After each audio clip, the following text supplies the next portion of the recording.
Сәлеметсіздер оқушылар. 26 сабақты бастаймыз. Қазақ тілі 2-ші сынып. Сабағымыздың тақырыбы дауыссыз к мен г. Сабақтың мақсаты к, г әріптерінің жазылу жүйесін білемін. Тақырыбы мен ондағы негізгі атаймын. 31-ші жаттығу бағандағы сөздерді оқы.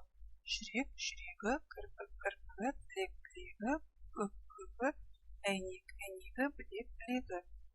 Сөздерді салыстырып сөз соңында к дыбысы неліктен г дыбысын өзгерген айтып көр. Өз қорытындыңды келесі беттегі мәліметпен салыстыр. Сөз соңында к дыбысынан кейін дауысты дыбыс келсе, ол к-ге айналады. Сөз соңында к дыбысынан кейін дауысты дыбыс келсе, ол к-ге айналады. Түрек, түрегі, серік, серігі, тірек, тірегі. 32-ші жаттығу мәтінді тыңда. Менің атым Қожа. Көріп отырсыңдар, пәлен де әйдік ат емес. Шынымды айтсам, бұл ол бастап қожа емес, қожа берген екен. Туу куәлігімнің өзінде солай деп жазған. Бірақ бертін келе қожа берген сөзі қысқартылып, қожасы ғана қалды. Тегім Қадыров. Қадыр. Бір кезде Қадыр ұлы деп те жазып жүрдім. Бірақ жұрттың бәрі оф болып жатқан соң менде Қадыровқа қайтып келдім. Бердібек Соқпақбаев.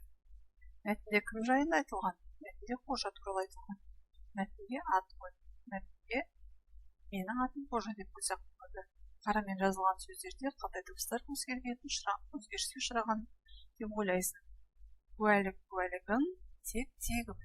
Жерде тәуелдік жалғаудың үшінші жағы жалғаған кезде, дыбыс жалғаған кезде, к дыбысы г дыбысынан өзгерген.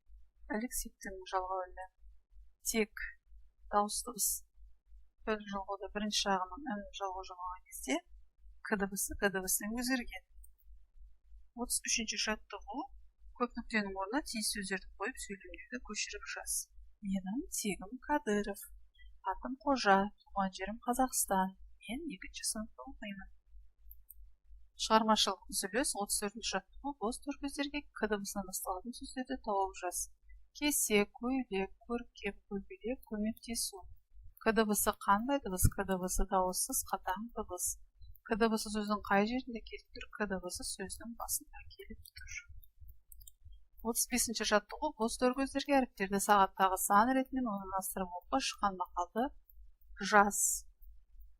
Бала көңілдің гүлі деген мақал шықты. Сабағымыз аяқталды. Сау болыңыздар.